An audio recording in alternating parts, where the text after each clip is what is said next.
Hello Christian friends, மறுபடியும் இந்த எது சரி சேனலுக்கு உங்களை அன்போடு வரவேற்கிறேன். கடந்த நாட்களில் குறிப்பாக ஒரு காரியத்தை குறித்து ஆண்டவர் என்னோட அதிக ஆழமாக பேசி கொண்டிருக்கிறார். ஒரு நாள் காலையில் கட்டில விட்டு எந்திரிக்கும் போது இப்படிப்பட்ட ஒரு எண்ணம் என்னுடைய உள்ளத்தில் வந்துச்சு. விசுவாசம்னா வாழ்க்கையில் உள்ள எல்லா விஷயங்களுக்காகவும் கர்த்தர் மேல் நம்பிக்கை வைப்பது தான் விசுவாசம். சில காரியங்களுக்கு ஆண்டவரை விசுவாசிச்சுட்டு சில காரியங்களுக்கு ஆண்டவரை விசுவாசிக்காமல் இருப்பது அது விசுவாச குறைவு அப்படின்றத ஆண்டவர் என்னோட உணர்த்தினார். அதை தொடர்ந்து நான் வேதாகமத்தை படித்து ஜெபத்தில் நான் காத்திருக்கும் போது இந்த காரியங்களை கர்த்தர் எனக்கு கற்றுக் கொடுத்தார். அது உங்களுக்கும் நிச்சயமா பிரயோஜனமா இருக்கும் அப்படின்றதுனால தான் இதை நான் இன்னைக்கு இந்த வீடியோ மூலமா உங்ககிட்ட பகிர்ந்து கொள்றேன். அதாவது நான் கண்டிப்பாக இயேசு கிறிஸ்துவை என்னுடைய ரட்சிப்புக்காக விசுவாசிக்கிறேன். நான் பாவி, இயேசு கிறிஸ்து என்னுடைய பாவத்துக்காக அந்த கல்வாரி சிலுவையில் என்னுடைய தண்டனை அவர் ஏற்றுக்கொண்டு விட்டார், உயிர் தெழுந்தார். அவர் மேலே விசுவாசம் வைத்து என்னுடைய பாவங்களை அறிக்கை செய்யும்போது என்னுடைய பாவங்களை எல்லாம் கழுவி சுத்திகரித்து அவருடைய பிள்ளையாக பரிசுத்த ஆவியினால முத்தரித்து அவர் அப்பா பிதாவின்னு கூப்பிடக்கூடிய ஒரு உறவுக்குள்ள அழைத்து எனக்கு நித்திய ஜீவனை கொடுத்து ஒரு நாள் இந்த உலகத்தை விட்டு போகும்போது அந்த நித்தியமான வாழ்வை நான் பெற்றுக்கொள்வேன் அப்படின்றதுல எந்த சந்தேகமும் இல்லை. அதுதான் நான் எங்கே போனாலும் நான் சொல்லிக்கிட்டு இருக்கிறேன். ஆனால் ஒரு ஆச்சரியமான விஷயம் என்ன அப்படின்னா, பல காரியங்களுக்காக எனக்குள்ள பயம் இருக்கிறத நான் உணர ஆரம்பித்தேன். அப்போ விசுவாசம் இன்னும் நமக்குள்ள பூரணப்பட வேண்டியிருக்குது. அப்போ எல்லா விஷயங்களுக்காகவும் கர்த்தரை விசுவாசிக்கிறது தான் உண்மையாகவே ஆழமான விசுவாசம் அப்படின்றத நான் அறிய ஆரம்பித்தேன். உதாரணத்துக்கு மக்கள் மேலே எனக்கு ஒரு பயம். அதாவது யாரையாவது நான் நம்பி அவங்கள என்னை ஏமாத்திடுவாங்களோ என்னை வசப்படுத்திடுவாங்களோ, இப்படிப்பட்ட ஒரு பயம் மக்களை குறித்து இருக்கிறத நான் உணர்ந்தேன். அதுபோல் நிறைய சின்ன சின்ன விஷயங்கள், ஒருவேளை வயதாகி போயிட்டு இருக்குது, வயதாகும்போது ரோட்டில் சில வயதான மக்கள் போகிற பார்க்கும்போது நான் வயசு காலத்தில் நான் எப்படி இருப்பேன் அப்படின்ற ஒரு எண்ணம். வியாதியை குறித்து, ஒருவேளை இந்த வியாதிகள்லாம் பரவிட்டு இருக்குது, இந்த வியாதிகள் என்ன செஞ்சிருமோ அப்படின்னு, இதை நம்ம ரொம்ப வெளிப்படையாக பேசாட்டாலும் உள்ளுக்குள்ள ஒரு பய உணர்வு இருக்கிறத நான் உணர ஆரம்பித்தேன். இது மாதிரி நிறைய சின்ன சின்ன விஷயங்கள். அப்போ உதாரணத்துக்கு உறவு, நம்மளுடைய குடும்ப உறவு இதெல்லாம் நல்ல சமாதானமா கரெக்டாக போகுமா, அந்த உறவுகளில் ஏதாவது பிரச்சனைகள் வந்துருமா, இப்படியே நிறைய விஷயங்கள் இருக்கு. ஒருவேளை அதை போல மரணத்தை குறித்து பயமும் இருக்கு. ஒருவேளை எனக்கு ஒன்று நிச்சயமா தெரியும், நான் மரிச்சா நான் நித்திய ஜீவன், எனக்கு கர்த்தருடைய பிரசனத்துல போயிடுவேன் அப்படின்னு. ஆனா குடும்பத்தின் மக்கள் அவங்க ஒருவேளை எனக்கு முன்னாடி போயிட்டாங்கன்னா அப்போ எப்படி இதை கையாளுறது, இந்த மாதிரி எல்லாருக்குமே இருக்கும் அப்படின்னு நினைக்கிறேன். இப்போ நான் எல்லா சூழ்நிலைகளிலையும் கர்த்தரை விசுவாசிக்கிறது தான் விசுவாசம்னு சொல்லும் போது அப்படியே ஸ்தம்பிச்சு போய் உட்கார்ந்து சிந்திக்க ஆரம்பிச்சேன். இந்த பயம் எங்க இருந்து வந்துச்சு அப்படின்னு பார்க்கும்போது, இந்த பயம் ஆரம்பத்துல ஏதேன் தோட்டத்தில் ஆரம்பிச்சது. அதாவது ஆதியாகமம் 3ஆம் அதிகாரம் 10ஆம் வசனத்துல இந்த ஆதாம் கர்த்தருக்கு மறுமொழியா சொல்ல, கர்த்தர் அங்க தோட்டத்துல ஆதாமே எங்கே இருக்கிறான்னு சொல்லும்போது அவன் கர்த்தரை பார்த்து சொன்னான். அதற்கு அவன், நான் தேவனுடைய சத்தத்தை தோட்டத்திலே கேட்டு நான் நிர்வாணியா இருப்பதினால் பயந்து ஒளித்து கொண்டேன் என்றான். அப்போ பயந்து ஒளித்து கொண்டான். ஏன் பயப்படணும்? இந்த பயம் எங்கிருந்து வந்துச்சு?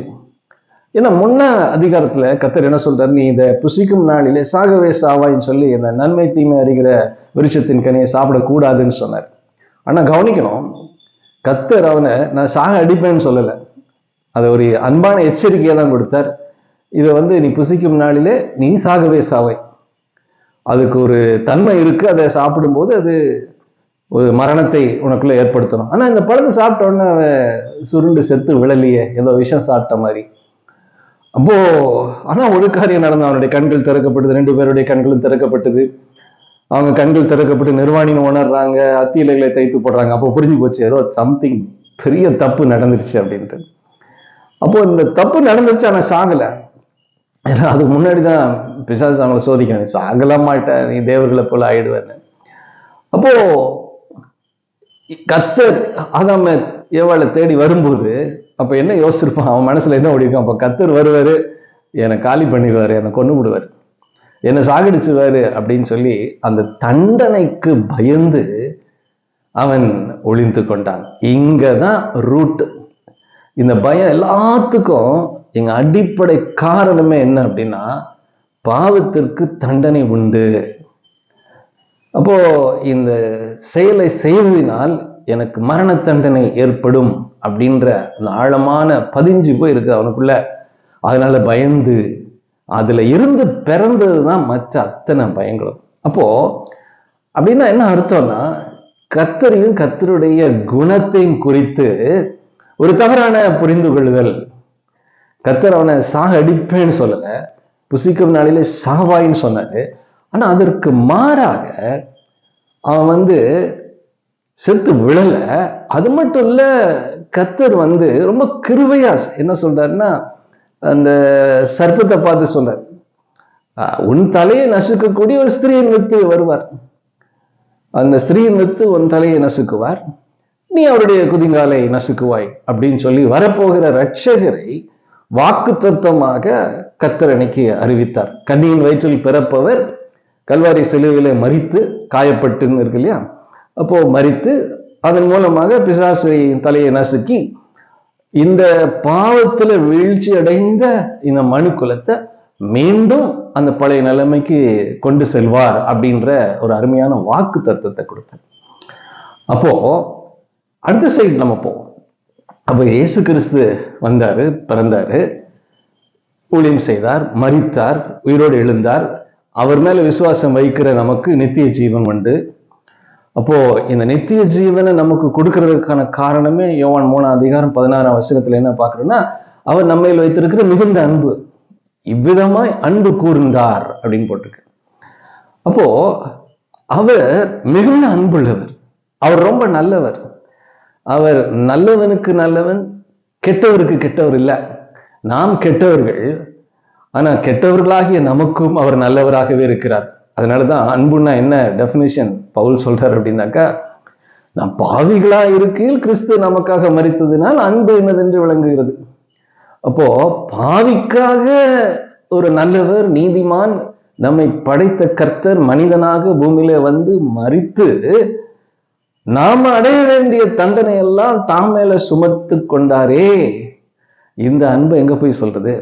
அப்போ அவ்வளவு அன்புள்ளவர், ஆனா நம்ம ஏன் பயப்படுறோம்? அதுதான் அந்த பிசாசுனுடைய சத்தம்.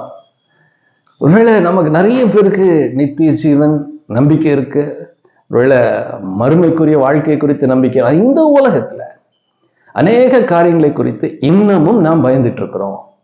அப்போ இந்த பயம் அப்படிங்கிறது அது கர்த்தரிடத்திலிருந்து வருவது கிடையாது. அதான் நான் உணர ஆரம்பிச்சேன். இது நாம் நம்பி இருக்கிற பொய்கள்.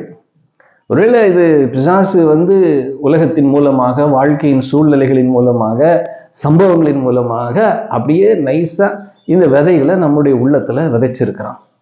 அதுல முக்கியமான ஒரு பொய் என்னன்னா, கர்த்தர் நீ நினைக்கிற மாதிரி ரொம்ப நல்லவர் கிடையாது, அவர் நீ நினைக்கிற மாதிரி ரொம்ப அன்பானவர் கிடையாது. அதுதான் அங்க எதை தொட்டிலையும் சொல்றான். நீ அவரை நம்பி இருக்கிற, ஆனா உனக்குன்னு ஒரு விலைக்கு வச்சிருக்காரு தெரியுமா, அந்த நன்மை தீமை அறிகிற விருட்சத்தின் கனி உனக்கு விலைக்கு வச்சிருக்கிறாரு, அது உனக்கு கொடுக்கல. அப்ப அவருக்கு நல்லவர் நீ ஏன் சொல்ற, நீ ஏன் அவரை நம்புற, நீயே தேவர்களை போல ஆயிடலாமே அப்படின்ற அந்த விதை நம்முடைய இருதயத்திலையும் இந்த பாவத்தின் விளைவா இருக்கு. அப்போ நாம இதை அறிந்து புரிந்து முழுமையாக கர்த்தருக்கு நம்மை அர்ப்பணித்து கர்த்தருடைய அந்த தெய்வீகமான அன்பை நாம பெற்றுக்கொண்டு வாழும் போதுதான் இந்த பயம் நம்மளை விட்டு போகும். அதுக்கு ஒரு அழகான ஒரு வசனம் 1 யோவான் 4:18 இப்படி சொல்லுது, அன்பிலே பயமில்லை, பூரண அன்பு பயத்தை புறம்பே தள்ளும், பயமானது வேதனை உள்ளது, பயப்படுகிறவன் அன்பில் பூரணப்பட்டவன் அல்ல. இப்படின்னா என்ன அர்த்தம்? கர்த்தர் இயேசு கிறிஸ்துவ பூமியில அனுப்பினது காரணம் நமக்காக நம்முடைய இடத்துல அவர் மரித்து நம்முடைய எல்லா தண்டனைகளையும் ஏற்றுக்கொண்டு நாம் தண்டனை அற்றவர்கள், தண்டனை அவசியம் இல்லை, நீதிமான் என்று நம்மளை சுத்தமா முழுசும் டிக்ளேர் பண்ணி அறிக்கை செய்து அறிவிப்பு கொடுத்து தம்முடைய சொந்த பிள்ளையா ஏற்றுக்கிட்டார். அப்போ இதுதான் அவருடைய அன்பு. இப்ப இந்த அன்புல நம்ம பூரணப்பட்டோம்னா அப்படின்னு என்ன அர்த்தம்? கர்த்தர் எனக்காக தம்முடைய ஒரே பேரான குமாரனை கொடுத்துட்டாரு. அப்போ இவ்வளவு அன்பு வச்சிருக்கிறார் என் மேல. எனக்கு சுத்தமா அருகதையே கிடையாது, நான் தகுதியே கிடையாது. ஆனாலும் அவரே எனக்காக கொடுத்து இப்படி அன்பு செலுத்தியிருக்கிற இந்த அன்பை நாம பெற்று அனுபவித்து அந்த அன்பில பூரணப்பட என்ன இருக்காது? பயம் இருக்காது. என்ன பயம் இருக்காது? தண்டனைக்குரிய பயம் இருக்காது. இந்த தண்டனைக்குரிய பயம் இல்லைன்னா மற்ற பயங்களும் முற்றிலுமா அற்று போகும். அப்படின்னா வாழ்க்கையில எல்லா சூழ்நிலைகளிலும் கர்த்தர் அவர் நம்ம மேல அன்பு வைத்திருக்கிறதுனால, அவர் நல்லவரா இருக்கிறதுனால எல்லாவற்றிற்கும் மேலும் அவர் அதிகாரம் உடையவர். அவருக்கு எல்லா அதிகாரமும் இருக்கு. சர்வ வல்லவர், சகலத்தையும் சிருஷ்டித்தவர், சகலத்தையும் ஆண்டு கொள்கிறவர். எல்லா அதிகாரமும் அவர் கையில இருக்கிறதுனால அவருடைய அதிகாரத்தின் கீழே, அன்பின் கீழே நம்மை அவர் காத்து கொள்கிறார். அப்போ அவருடைய அன்பை மீறி, அவருடைய அதிகாரத்தை மீறி நமக்கு எந்த தீமையும் நேரிடாது. எந்த நபரும் நமக்கு விரோதமாக செயல்பட முடியாது. அப்படின்ற அந்த நிச்சயம் எப்பதான் வரும்னா அந்த அன்பில நம்ம பூரணப்படும் போது. அவர் மிகுந்த நல்லவராகவும் அன்புள்ளவருமா இருக்கிறார். அந்த அன்பில தொடர்ந்து நாம் ஒவ்வொரு நாளும் அவருடைய அன்பின் சத்தத்தை கேட்டு, அவர் நம்மிடத்துல நான் மகனே மகளே அவனை மிகுந்த அன்பு வச்சிருக்கிறேன் அப்படின்ற அவருடைய சத்தத்தை ஒவ்வொரு நாளும் கேட்டு அந்த அன்பில நாம நிலைச்சு நிற்கும் போது நமக்குள்ள இந்த பயம் இருக்காது. இதை நான் உணர்ந்த பிறகு நான் ரொம்ப தெளிவா இந்த பயம் வரும்போதெல்லாம் கிளீனா அவர் கையில கொடுப்பேன். ஆண்டவரே, இந்த சூழ்நிலை நீங்க பார்த்துக்குவீங்க, உமக்கு எல்லா அதிகாரமும் இருக்கு, நீர் நல்லவர், எனக்கு நல்ல நோக்கங்களை தான் வச்சிருக்கீங்க, நல்ல திட்டங்களை தான் வச்சிருக்கிறீங்க, ஏன்னா தீமையான திட்டங்கள் அல்ல, நீர் வைத்திருக்கிற அத்தனையும் நலமான நல்ல திட்டங்கள். ஏன்னா என் மேல அன்பு வச்சு உங்களுடைய உயிரை எனக்காக கொடுத்துருக்கிறீங்க. அதனால நான் எதை குறித்து நான் பயப்பட மாட்டேன்.